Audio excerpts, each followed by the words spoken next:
Hello दोस्तों, कैसे हैं? उम्मीद करता हूं आप लोग ठीक होंगे। दोस्तों, आप सभी का स्वागत है ईडोफिब में। आज हम लोग West Bengal board class 10th life science का तीसरा चैप्टर, जिसे हम लोग एनिमल हार्मोन कहते हैं, चैप्टर तो एक्चुअली होना चाहिए था response and coordination in animals, क्योंकि हम लोग एनिमल्स हार्मोन के बारे में आज की इस क्लास में डिस्कस करेंगे। क्या रोल प्ले करता है हमारे बॉडी में हार्मोन्स, और हार्मोन का क्या क्या कैरेक्टरिस्टिक्स है, क्या क्या खुसूसियत है, क्या क्या विशेषताएं हैं, और हार्मोन क्या है हमारे बॉडी में, क्या इसका इम्पोर्टेंस है, एनिमल्स के लिए इसका बेनिफिट क्या है। तो सबसे पहला हम लोग समझते हैं हमारे बॉडी को कंट्रोल एंड कोऑर्डिनेशन के लिए दो सिस्टम की ज़रूरत पड़ती है। सबसे पहला सिस्टम होता है नर्वस सिस्टम, दूसरा होता है एंडोक्राइन सिस्टम, और ये एक दूसरे के साथ इंटरलिंक्ड होते हैं, यानी एक दूसरे के साथ मिलकर के काम करते हैं। तभी हमारे बॉडी का जैसे कुछ एक्टिविटीज़ होते हैं, बहुत सारे एक्टिविटीज़ होते हैं जो बहुत ही हाईली कम्प्लेक्स्ड होते हैं। ये सारे एक्टिविटीज़ को करने के लिए या तो नर्वस सिस्टम की ज़रूरत पड़ेगा या एंडोक्राइन सिस्टम की ज़रूरत पड़ेगा। जैसे हम लोग ब्रीदिंग करते हैं, सांस लेते हैं, जैसे हमारा दिल का धड़कना, जैसे हम लोग गजा को चिबाते हैं, ग़िज़ा को निगलते हैं, ये सारे एक्टिविटीज़ को करने के लिए एक ख़ास सिस्टम की ज़रूरत पड़ती है, और ये सारे एक्टिविटीज़ एक ख़ास सिस्टम के मदद से कंट्रोल किया जाता है, जिसे हम लोग क्या कहते हैं बच्चों? नर्वस सिस्टम कहते हैं। और ये नर्वस सिस्टम बहुत ही हाईली ऑर्गेनाइज सिस्टम है हमारे बॉडी के लिए। हमारे बॉडी को कंट्रोल एंड कोऑर्डिनेशन के लिए ये सिस्टम एक बहुत बड़ा रोल प्ले करता है। और नर्वस सिस्टम अगर नहीं होता तो हम लोग आज बोल नहीं पाते, कोई भी चीज़ को एक वे से बोल रहे। अभी आपको हम पढ़ा रहे तो कितना अच्छा वे से बोल रहे, आप लोग सुन रहे, आप लोग उस चीज़ को याद कर रहे, आप लोग इस चीज़ को समझ रहे। तो ये सारे समझना एक्टिविटीज़ जितने भी हमारे अंदर चल रहा है, ये सारे एक्टिविटीज़ को एक ख़ास सिस्टम की मदद से कंट्रोल किया जाता है, जिसे हम लोग नर्वस सिस्टम कहते हैं। और ये नर्वस सिस्टम अगर नहीं होता तो आज हम लोग कोई भी चीज़ को एक प्रॉपर वे से नहीं कर पाते। एनिमल्स में तो पाए जाते हैं, लेकिन इतना उसमें शौर नहीं होता, इतना उसमें अकल नहीं होता है। उस पर अगर मक्खी बैठ जाता है तो वो भी अपने दुम को हिला करके भगाते हैं, अपने बॉडी को घुमाते इधर उधर करते हैं। वो भी सांस लेती है, उसका भी दिल धड़कता है, वो भी ग़िज़ा को चिबाते है, वो भी ग़िज़ा को निगलती है। ये सारे एक्टिविटीज़ हमारे बॉडीज़ में होती है। तो इसको करने के लिए दो सिस्टम की ज़रूरत पड़ती है, एक होता है नर्वस सिस्टम, दूसरा होता है एंडोक्राइन सिस्टम। तो आज की इस क्लास में हम लोग एनिमल हार्मोन जो पढ़ रहे हैं, ये एंडोक्राइन सिस्टम में आता है। तो हार्मोन जो है एक केमिकल सब्सटेंस, यानी एक ऑर्गेनिक सब्सटेंस है। ऑर्गेनिक में जो लिविंग ऑर्गेनिज्म से प्रोड्यूस होता है, जो जिस्म के एक ग्रुप ऑफ सेल से या एक खास ग्लैंड से रिलीज होता है, और रिलीज होकर के टारगेट पार्ट यानी बॉडी के दूसरे पार्ट रिलीज होता है एक जगह, और काम करता है ब्लड के साथ बह करके टारगेट पार्ट में जा कर के, जहाँ उसे काम करवाना होता है। तो हार्मोन का एक बहुत बड़ा रोल है हमारे ग्रोथ डेवलपमेंट के लिए।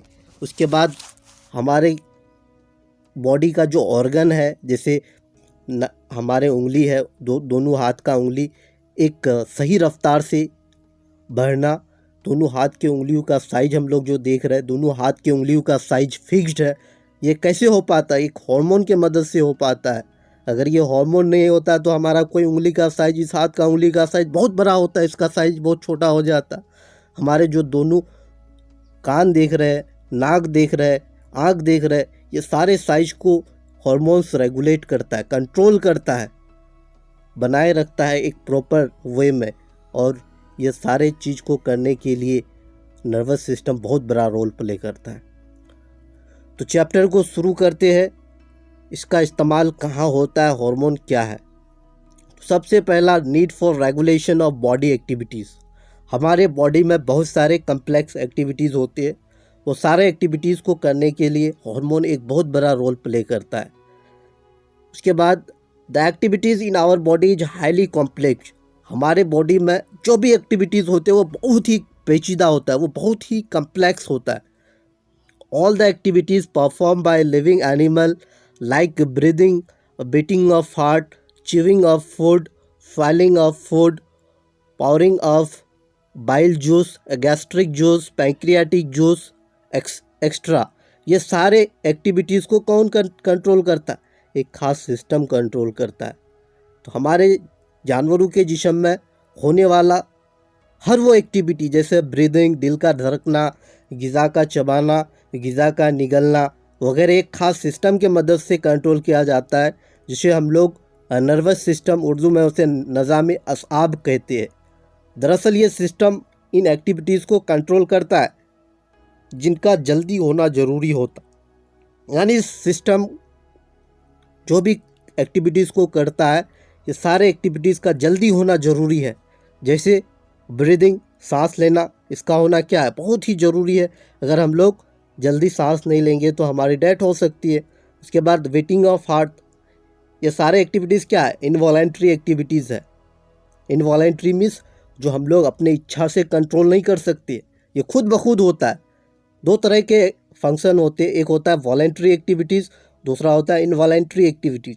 तो वॉलेंट्री एक्टिविटीज़ जिसे हम लोग अपने इच्छा से कंट्रोल करते हैं, जैसे हम लोग चलते हैं, जैसे हम लोग अपने हाथ को हिलाते हैं, जैसे हम लोग कोई भी काम को करते हैं, या हम अपने मसल्स को हिलाते हैं, तो ये सारे एक्टिविटीज़ जो हम अपने मदद से कर सकते हैं, अपने इच्छा की मदद से कर सकते हैं, उस एक्टिविटीज़ को वॉलेंट्री एक्टिविटीज़ कहते हैं। और ऐसा एक्टिविटीज़ जो हम अपने इच्छा से नहीं कर सकते, उसे इनवॉलेंट्री एक्टिविटीज़ कहते हैं, जैसे बीटिंग ऑफ हार्ट, ब्रीदिंग, और भी बहुत सारे एक्टिविटीज़ जो है जो हमारे बॉडी के अंदर जो खुद ब खुद चलते रहता है, हमेशा चलते रहता है। उसके बाद chewing of food, स्वैलिंग of food का निगलना, पावरिंग ऑफ बाइल जूस, जब हम लोग खाना खाते हैं तो उस खाना को डाइजेस्ट करने के लिए जब हमारे स्टमक में पहुंचता है, फिर स्टमक से वो खाना स्मॉल इंटेस्टाइन में जाता है, तो स्मॉल इंटेस्टाइन में कंप्लीट डाइजेशन होता है फूड का, तो वहाँ बाइल जूस का रिलीज होता है। कहाँ रिलीज होता है? स्मॉल इंटेस्टाइन के डेडोनम में। कौन रिलीज करता है बाइल जूस? लीवर रिलीज करता है। उसके बाद गैस्ट्रिक जूस हमारे स्टमक में पाए जाते हैं। पैंक्रियाटिक जूस पैंक्रियाज से रिलीज होता है। उसके बाद all the activities control by nervous system, ये सारे जितने भी एक्टिविटीज़ अभी हम पढ़े, जैसे ग़िज़ा का निगलना, फूड का चिबाना, बीटिंग ऑफ हार्ट, ब्रीदिंग, ये सारे एक्टिविटीज़ को एक खास सिस्टम के मदद से कंट्रोल किया जाता है, जिसे हम लोग क्या कहते हैं? नर्वस सिस्टम कहते हैं। ये सिस्टम को होना क्या है? बहुत ही ज़रूरी होता है, बहुत ही तेज़ी के साथ होना, यानी फास्टली होना ज़रूरी होता है। But some activities like growth, reproduce, metabolism, secretion of juice from gland, extra, all the activities take place at a proper time in a correct sequence which is controlled by endocrine system। तो हमारे body में कुछ ऐसे activities होते हैं जो जिस्म में वाक़या होते हैं, जिनका जल्दी होना ज़रूरी नहीं होता है, बल्कि इनकी रफ्तार क्या होता है? थोड़ा स्लो होता है। जैसे हमारे बॉडी में ग्रोथ का होना, रिप्रोड्यूस मीन्स तौलेदी का होना, मेटाबॉलिज्म क्या होता है? हमारे बॉडी में जितने भी केमिकल रिएक्शन होते हैं, इंसान के जिस्म के अंदर जितने भी केमिकल रिएक्शन होते हैं, वो सारे रिएक्शन को मेटाबॉलिज्म कहते हैं। और ग्लैंड से जूस का रिलीज होना, तो हमारे बॉडी में क्या है? बहुत सारे एक्सोक्राइन ग्लैंड है। ग्लैंड 3 टाइप्स के होते हैं, एक होता है एंडोक्राइन ग्लैंड, दूसरा होता है एक्सोक्राइन, तीसरा होता है मिक्स्ड ग्लैंड। तो हम लोग जो पढ़ रहे हैं इंडोक्राइन ग्लैंड पढ़ रहे हैं। इंडोक्राइन ग्लैंड ऐसा ग्लैंड जिसमें कोई भी डक्ट प्रेजेंट नहीं होता। डक्ट मीन्स जिसमें कोई भी नली प्रेजेंट नहीं होता है। तो ये कैसे काम करता है? ये ब्लड के फॉलो के साथ, यानी खून के बहाव के साथ मिल कर के बॉडी के किसी एक टारगेट पार्ट में जा कर के, जहाँ उसे काम करवाना होता है, रिलीज होता है एक खास ग्लैंड से, और काम करता है ब्लड के साथ मिक्स करके टारगेट ऑर्गन में जा कर के। उसके बाद होता है एक एक्सोक्राइन ग्लैंड, ऐसा ग्लैंड जिसमें डक्ट प्रेजेंट होता है, मीन्स उसमें नली प्रेजेंट होता है, और ये क्या करता है? एक ग्लैंड के थ्रू, एक डक्ट के थ्रू रिलीज होता है, और जहाँ उसे काम करवाना होता है, जैसे बाइल जूस कहाँ से रिलीज होता है? लीवर से। उसी तरह से पैंक्रियाटिक जूस, उसी तरह से हमारा एमाइलेज टाइलिन, एमाइलेज का दूसरा नाम टाइलिन होता है, जो हमारे स्लेवा में पाए जाते हैं। हमारे थूक में जो एंजाइम्स पाए जाते हैं, तो ये कहाँ पाए जाते हैं? हमारे सलीवरी ग्लैंड से रिलीज होता है। उसी तरह स्वेट्स ग्लैंड, ये सारे ग्लैंड्स, जैसे मेमोरी ग्लैंड जहाँ से दूध निकलता है, ये सारे ग्लैंड्स जिसमें नली होता है, जिसमें डक्ट होता है, उसे एक्सोक्राइन ग्लैंड कहते हैं। मिक्स्ड ग्लैंड में सिर्फ पेंक्रियाज आएंगे। Pancreas as a exocrine gland भी काम करता है, एज ए इंडोक्राइन ग्लैंड। क्यों? क्योंकि उससे पेंक्रियाटिक जूस भी रिलीज होता है और उससे इंसुलिन और ग्लूकागोन हार्मोन भी रिलीज होता है। आगे हम लोग डिस्कस करेंगे एंडोक्राइन सिस्टम को एक बहुत ही अच्छे वे में, अलग अलग हार्मोन्स को डिस्कस करेंगे, इंडोक्राइन ग्लैंड्स पूरा हम लोग डिस्कस करेंगे, एक क्लास बनाएंगे इंडोक्राइन ग्लैंड्स पे। All the activities take place at a proper time. जैसे हमारे बॉडी का ग्रोथ, जैसे हमारे दोनों हाथ देख रहे हैं तो दोनों हाथ का क्या ग्रोथ एक जैसा है, दोनों पाँव का ग्रोथ यानी पैर का ग्रोथ एक जैसा है। उसी तरह से हमारे दोनों कान का ग्रोथ, हमारे आँख, उसके बाद हमारे नाक, ये सारे क्या है एक प्रॉपर वे में ग्रोथ कर रहा है। उसके बाद ये क्या है प्रॉपर है, एक सीक्वेंस में और एक खास सिस्टम के मदद से कंट्रोल किया जाता है और उस सिस्टम को बोलते हैं endocrine system, which help to do the process slow. ये कोई भी काम को करता है तो ये थोड़ा स्लो करता है। जैसे हमारा ग्रोथ होता है तो क्या होता है स्लो होता है, हमारे बॉडी में जो केमिकल रिएक्शन होते हैं वो क्या होता है थोड़ा स्लो होता है। उसी तरह से ग्लैंड से जो जूस रिलीज करवाता है, उसको रिलीज करवाने के लिए हार्मोन्स भी एक बहुत बड़ा रोल प्ले करता है। तो the endocrine system release some specific type of chemical substance. Endocrine system क्या करता है, एक केमिकल सब्सटेंस, एक खास तरह का केमिकल सब्सटेंस को रिलीज करता है इनसाइड आवर बॉडी। कहाँ से? हमारे बॉडी के अंदर से। Which secretes from one part of the body और ग्लैंड, जो बॉडी के किसी एक पार्ट से या ग्लैंड से या ग्रुप ऑफ सेल से रिलीज होता है एंड सेंड अनदर पार्ट, और ये बॉडी के किसी दूसरे पार्ट में लेके जाता है या टारगेट पार्ट तक लेके जाता है जहाँ उसे काम करवाना होता है। Of the body this specific chemical substance is called hormone. और इस खास केमिकल सब्सटेंस को, इस खास केमिकल मादा को, केमियाई मादा को हम लोग हार्मोन कहते हैं। तो हार्मोन क्या होता है? हार्मोन एक केमिकल सब्सटेंस है या ऑर्गेनिक केमिकल सब्सटेंस है जो बॉडी के एक खास ग्रुप ऑफ सेल या ग्लैंड से रिलीज होता है और ब्लड के फॉलो के साथ यानी खून के बहाव के साथ हमारे बॉडी में जो रकीक मादे है उसके साथ मिलकर के कहाँ भेजता है? अनदर पार्ट, जिसे वहाँ काम करना होता है, मिस टारगेट पार्ट, जहाँ उसे एक खास टारगेट पार्ट को जाकर के एक्ट करना होता है। जैसे हमारे दोनों उंगली, दोनों हाथ की उंगली एक बराबर साइज में ग्रोथ किया है, उसी तरह से हमारे दोनों कान एक बराबर साइज में ग्रोथ किया है। इसको करने के लिए कौन बहुत बड़ा रोल प्ले करता है? यही हार्मोन बहुत बड़ा रोल प्ले करता है। उसके बाद हम लोग समझते हैं हार्मोन्स का डेफिनेशन क्या है। हम लोग तो हार्मोन को पढ़ लिए, अब हार्मोन का अगर आपको डेफिनेशन लिखना है, एग्ज़ाम में पूछ दिया जाए हार्मोन्स क्या होता है, तो आप कैसे लिखेंगे? हम हिंदी में, इंग्लिश में, उर्दू में, दोनों लैंग्वेज में बताएंगे। तो हार्मोन्स क्या है? Hormone is a organic compound. Hormone एक नामियाती कंपाउंड है विच सीक्रेट्स फ्रॉम ग्लैंडुलर पार्ट, जो कहाँ से सीक्रेट होता है? एक ग्लैंड से सीक्रेट होता है। हमारे बॉडी में 9 इंडोक्राइन ग्लैंड है। कितना बच्चों? 9 इंडोक्राइन ग्लैंड। और वो 9 इंडोक्राइन ग्लैंड को हम लोग नेक्स्ट टॉपिक में, नेक्स्ट क्लास में हम लोग डिस्कस करने वाले हैं। तो आप ज़रूर इस क्लास को देखना। इसके बाद जो क्लास हम पढ़ाएंगे आपको endocrine gland, 7 endocrine, 9 endocrine gland को पढ़ाएंगे। और 9 इंडोक्राइन ग्लैंड को कौन कंट्रोल करता है, किसको मास्टर ग्लैंड कहते हैं, किसको मास्टर ऑफ मास्टर कहती है, सारे हम लोग नेक्स्ट क्लास में डिस्कस करेंगे। तो हार्मोन क्या होता है? केमिकल सब्सटेंस होता है, यानी केमियाई पदार्थ होता है।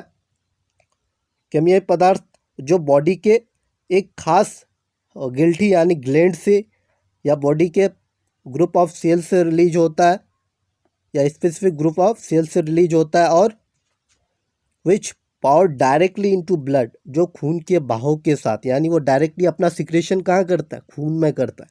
और खून में करने के बाद which act on target organ, और ये कहाँ जाके काम करता है? जहाँ उसको काम करवाना होता है, और सेल, टारगेट ऑर्गन और cell of the same individual, जो भी इंसान है या जो भी अफराद है, उस अफराद के जो टारगेट सेल होता है या टारगेट ऑर्गन होता है, वहाँ जाकर के खून के बहाव के साथ आता है, आकर के वो काम करता है। Bring about coordination between different part of the body, ताकि हमारे बॉडी के डिफरेंट पार्ट से हमारा क्या हो, एक तालमेल बनाए रहे, अपना एक कोऑर्डिनेशन बनाए रहे। इस कोऑर्डिनेशन को बनाने के लिए हार्मोन बहुत बड़ा रोल प्ले करता है। उसके बाद हम लोग जानते हैं हार्मोन का क्या प्रॉपर्टीज़ है, what are the properties, what are the characteristics of hormone. Hormone की क्या क्या खुसूसियत है, क्या क्या खूबी है। तो सबसे पहला प्रॉपर्टीज़ हम लोग पढ़ते हैं, hormone secrete from their source endocrine gland. Hormone कहाँ से रिलीज होता है बच्चों? हार्मोन इंडोक्राइन ग्लैंड से रिलीज होता है। इसका सोर्स क्या है, इसका जरिया क्या है, हार्मोन कहाँ से सीक्रेट होता है? हार्मोन इंडोक्राइन ग्लैंड से सीक्रेट होता है। इंडोक्राइन ग्लैंड क्या होता है? ऐसा ग्लैंड जिसमें कोई भी डक्ट प्रेजेंट नहीं होता है, ये वहाँ से रिलीज होता है। मीन्स डायरेक्टली इसका सिक्रेशन कहाँ होता है? ब्लड में होता है, खून में होता है। कहाँ होता है? Directly into blood. दूसरा properties, they act on target organ. ये कहाँ काम करता है? टारगेट ऑर्गन में। रिलीज होता है एक जगह, काम करता है दूसरी जगह में जाकर। और cell usually away from their source. Release होता है एक खास जगह में, उसके बाद ये काम करता है अपने सोर्स से थोड़ा हट करके। तीसरा properties, hormones are not stored. हम लोग हार्मोन को स्टोर करके नहीं रख सकते इन द बॉडी। हम अपने जिस्म में, हम अपने बॉडी में हार्मोन को स्टोर करके यानी जमा करके नहीं रख सकते। And are excreted from the system. ये क्या होता है? सिस्टम में एक्सक्रिएट होता है। जैसे उसको कोई काम करवाना होता है तो उस समय ये सीक्रेट होता है, जब इसको काम करना होता है उस समय ये सीक्रेट होता है, तब जा कर के ये काम करता है। उसके बाद तीसरा पढ़ लिए हम लोग, चौथा पढ़ रहे हैं। चौथा है their excess called hypersecretion oversecretion. अगर ज़्यादा से ज़्यादा हमारे बॉडी में हार्मोन्स का रिलीज हो जाता है, सिक्रेशन होता है, तो उस सिचुएशन में हम लोग हाइपर सिक्रेशन कहते हैं या ओवर सिक्रेशन कहते हैं। उसके बाद इसके डिफिशियंसी, अगर ये ज़्यादा कम ही हो जाए तो इसको हाइपर सिक्रेशन या अंडर सिक्रेशन, हाइपोसिक्रेशन कहते हैं, हाइपोसिक्रेशन कहते हैं। अगर ज़्यादा हो जाए तो हाइपर सिक्रेशन मीन्स ज़्यादा, हाइपर का मतलब ज़्यादा सिक्रेशन, हाइपो का मतलब कम। यहाँ गलत हो गया, थोड़ा स्पेलिंग में मिस्टेक है, लिखने में गलत हुआ होगा। उसके बाद इसको हम अंडर सिक्रेशन भी कहते हैं। अगर कम से कम सिक्रेट हो तो इससे हमारे बॉडी को अलग अलग बीमारी भी हो सकता है। अगर ज़्यादा सिक्रेट हो जाए तो भी बीमारी हो सकता है। जैसे हमारे बॉडी में अगर ग्लूकोज की मात्रा बढ़ जाता है तो हमें क्या होता है? डायबिटीज़ नामी बीमारी हो जाता है, जिसको हम लोग शुगर कहते हैं। उसके बाद they are produce in very small quantities. ये क्या होता है? बहुत ही स्मॉल क्वांटिटीज़ में प्रोड्यूस होता है। And are biologically very active. जो बायोलॉजिकली क्या होता है? बहुत ज़्यादा एक्टिव होता है, पर प्रतिभाशाली होता है। For example adrenaline is a very active. Adrenaline कब हमारे बॉडी से रिलीज होता है? जब हम लोग बहुत ज़्यादा गुस्सा में होती है, या बहुत ज़्यादा हमें डर लगता है, या बहुत ज़्यादा हम कोई भी इसको और डरने लगती है, तो डर के समय एड्रेनलिन नामी हार्मोन हमारे बॉडी से रिलीज होता है। एक एग्जांपल से समझाते हैं हम आपको। जैसे क्या होता है, कभी हम लोग चल रहे रास्ते में, तो कुत्ता क्या किया, हमें आकर के काटना, यानी काटने के लिए वह हमें दौड़ाना शुरू किया। तो हम लोग क्या करते हैं? अपने आप को बचाने के लिए बहुत तेज़ी से दौड़ते, बहुत दौड़ते, ऐसा दौड़ते हैं कि उस कुत्ते को यानी हमें पकड़ने में ना आए। तो ऐसा क्यों होता है? तो हमारे बॉडी में एक हार्मोन रिलीज होता है जो हमें क्या करता है? डराता है। क्या करता है? उससे बचने के लिए डरवाता है। अगर एड्रेनलिन नहीं होता तो हम लोग रात के समय कहीं पे भी जा कर के घूमते, हमें भूत का डर नहीं होता या कोई भी चीज़ का डर नहीं होता। तो ये सारे डर जो हमें लगवाता है, ये एड्रेनलिन हार्मोन लगवाता है। और एड्रेनलिन हार्मोन हमारे बॉडी के एड्रिनल ग्लैंड से रिलीज होता है। और एड्रिनल ग्लैंड कहाँ पाए जाते हैं? एड्रिनल ग्लैंड किडनी के एबव में पाए जाते हैं। हम लोग पढ़ेंगे नेक्स्ट चैप्टर बोले नेक्स्ट क्लास में। उसके बाद पढ़ रहे रोल ऑफ हार्मोन। हार्मोन का क्या काम है? हार्मोन का बहुत सारा काम है हमारे बॉडीज़ में। तो सबसे पहला काम हम लोग पढ़ रहे हैं, hormones play a very important role in our body. हमारे बॉडी में हार्मोन्स का एक बहुत ही अहम काम है। यानी हार्मोन जिस्म में बेशुमार अहम काम को अंजाम देते हैं, बहुत सारे काम को अंजाम देते हैं। जैसे हम लोग एग्जांपल से समझते हैं, अगर खून में ग्लूकोज की मिकदार यानी क्वांटिटी ज़्यादा हो गया तो उसको कंट्रोल करने के लिए हार्मोन एक बहुत बड़ा रोल प्ले करता है। जैसे हम लोग कभी बहुत ज़्यादा डिप्रेशन में चले जाते हैं, या बहुत ज़्यादा कभी जज्बाती हो जाते हैं, या कभी हम बहुत ज़्यादा गुस्सा हो जाते हैं, या कभी बहुत ज़्यादा हम प्रेशर में आ जाते हैं, या हमारे खून का प्रेशर को कंट्रोल करने के लिए, हमारे बॉडी के बीएमआर रेट को कंट्रोल करने के लिए, हमारे ग्रोथ को कंट्रोल करने के लिए, हमारे रिप्रोडक्शन से जो भी हार्मोन रिलीज होता है, जैसे टेस्टोस्टेरोन एंड प्रोजेस्टेरोन फीमेल से, टेस्टोस्टेरोन मेल से, फीमेल से दो होता है, एक होता है प्रोजेस्टेरोन, दूसरा होता है एस्ट्रोजन। ये दोनों एक प्रॉपर मात्रा में रिलीज हो, एक खास क्वांटिटी में रिलीज हो, ये सारे एक्टिविटीज़ को हार्मोन ही कंट्रोल करता है। बीएमआर, उसके बाद ग्रोथ कंट्रोल, ये सारे एक्टिविटीज़ को कौन कंट्रोल करता है? हार्मोन ही कंट्रोल करता है। जैसे जूस का सिक्रेशन, जैसे एंजाइम्स का सिक्रेशन, ये सारे एक्सोक्राइन ग्लैंड से रिलीज होता है, जूस और एंजाइम। तो इसको भी कौन कंट्रोल करता है? हार्मोन कंट्रोल करता है। हार्मोन को हम लोग केमिकल मैसेंजर क्यों कहते हैं बच्चों? हार्मोन को केमिकल मैसेंजर इसलिए कहते हैं क्योंकि ये जैसे कोई भी इंसान एक मैसेज को दूसरी जगह तक पहुंचाने का काम करता है, उसी तरह से हार्मोन हमारे बॉडी में मैसेज को यानी जो भी काम करवाना होता है टारगेट पार्ट में जाकर के, जस्ट लाइक हार्मोन उसी तरह हमारे बॉडी के एक जगह से दूसरी जगह लेके जाता है और टारगेट पार्ट में जाकर के उसे उकसाता है और काम करता है। तो हार्मोन्स क्या है? हमारे बॉडी के लिए as a messenger, chemical messenger का काम करता है। जिस तरह एक पैगंबर यानी जिसे मैसेंजर, जिसको हम लोग खबरी कहते हैं, एक जगह से दूसरी जगह कोई भी मैसेज को लेके जाता है, ठीक वैसे ही हार्मोन जो एक केमिकल सब्सटेंस है, जिस्म के एक खास हिस्से में सीक्रेट होता है और जिस्म के दूसरे हिस्से में जाकर के वहाँ के सेल को उकसाते हैं और उकसा करके वो काम करवाते हैं। इसी वजह से हम हार्मोन को केमिकल मैसेंजर कहते हैं। हार्मोन जिस्म के बहुत सारे एक्टिविटीज़ के दरमियान एक कोऑर्डिनेशन का काम करता है। जैसे पूरे जिस्म में एक एक्टिविटीज़, जैसे हमारे बॉडी में तालमेल बनाए रखना, हमारे बॉडी का शेप रेगुलेट करके रखना, ये सारे चीज़ को कंट्रोल करने का काम हार्मोन करता है। इसी वजह से हम लोग हार्मोन को केमिकल कोऑर्डिनेटर या केमिकल रेगुलेटर कहते हैं। उसके बाद हम लोग समझते हैं कोऑर्डिनेशन का कुछ एग्जाम्पल देख लेते हैं। सबसे पहला एग्जाम्पल है जिल्द के रूह का खरा होना। मीन्स हमारा जो बदन है, बॉडी है, हमारे बॉडी में जो बाल पाए जाते हैं, तो सर्दी के मौसम में या बहुत ज़्यादा हम जब गुस्सा हो जाते हैं या बहुत ज़्यादा हम डर जाते हैं तो हमारे जिस्म के रोंगटे खड़े हो जाते हैं, जिसको हम लोग बोलते हैं रोंगटे खड़े हो जाना। तो हमारे बॉडी के जो बाल है वो खड़े हो जाते हैं।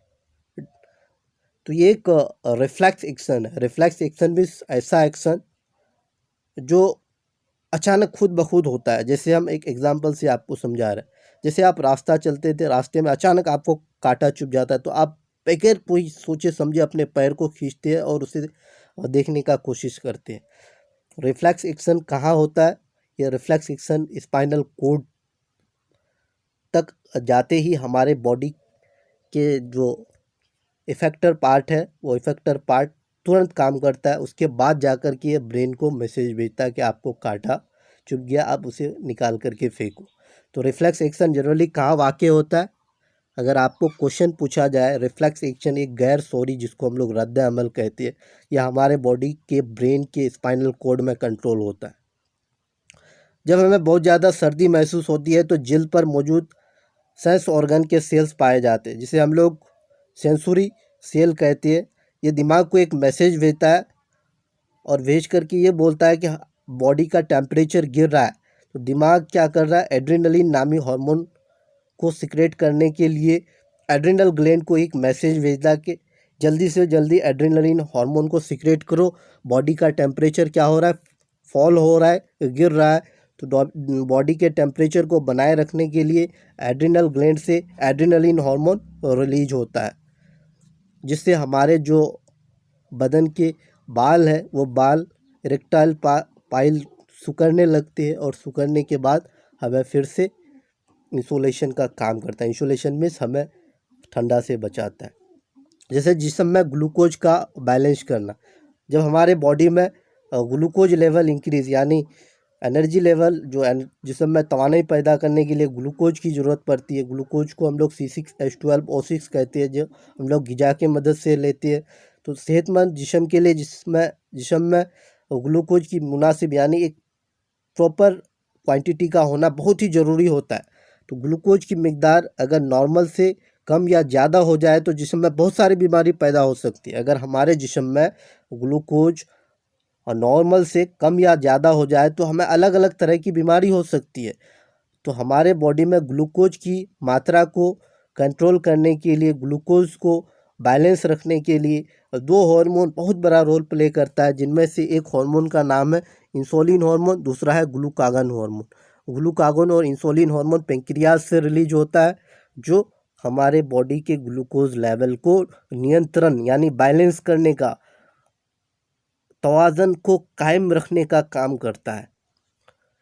जब खून में ग्लूकोज की मिकदार बढ़ जाती है तो दिमाग की मैसेज से पेंक्रियाज से इंसुलिन हार्मोन रिलीज होता है और ग्लूकोज की मिकदार को कम करता है।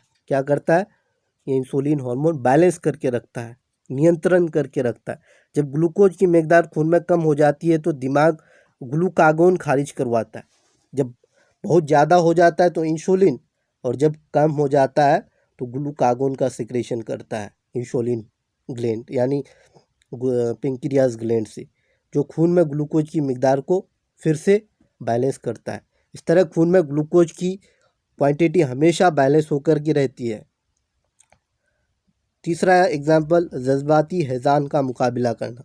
जब हम लोग बहुत ज़्यादा जज्बाती हो जाते हैं, बहुत ज़्यादा गुस्सा हो जाते हैं या बहुत ज़्यादा खौफ या सदमे की हालत में रहती है, जब हमें बहुत ज़्यादा सर्दी लगने लगती है, जहाँ बहुत ज़्यादा हम कड़ी मेहनत करने लगते हैं, तो उस सिचुएशन में क्या होता है, हमें ज़्यादा से ज़्यादा एनर्जी की ज़रूरत पड़ती है। उस काम को करने के लिए बहुत ज़्यादा एनर्जी की ज़रूरत पड़ती है। ऐसे सिचुएशन में एड्रेनलिन और नोरा एड्रेनलिन हमारे एड्रिनल ग्लैंड से रिलीज होता है, जो दिल की धड़कन को बढ़ाता है, यानी दिल की धड़कन की रफ्तार को और सांस लेने की रफ्तार को बढ़ाता है, जिससे हमारे बॉडी में ज़्यादा से ज़्यादा एनर्जी तवानाई पैदा हो और उस काम को करने के लिए सक्षम हो, ज़्यादा से ज़्यादा उस काम को परफॉर्म कर पाए।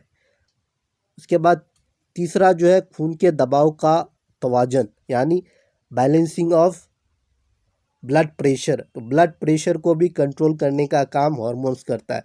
एड्रेनलिन और नोरा एड्रेनलिन हार्मोन्स दिल के धड़कन की रफ्तार को बढ़ाकर और खून की नलियों को सुकराकर खून का दबाव बढ़ा देते हैं।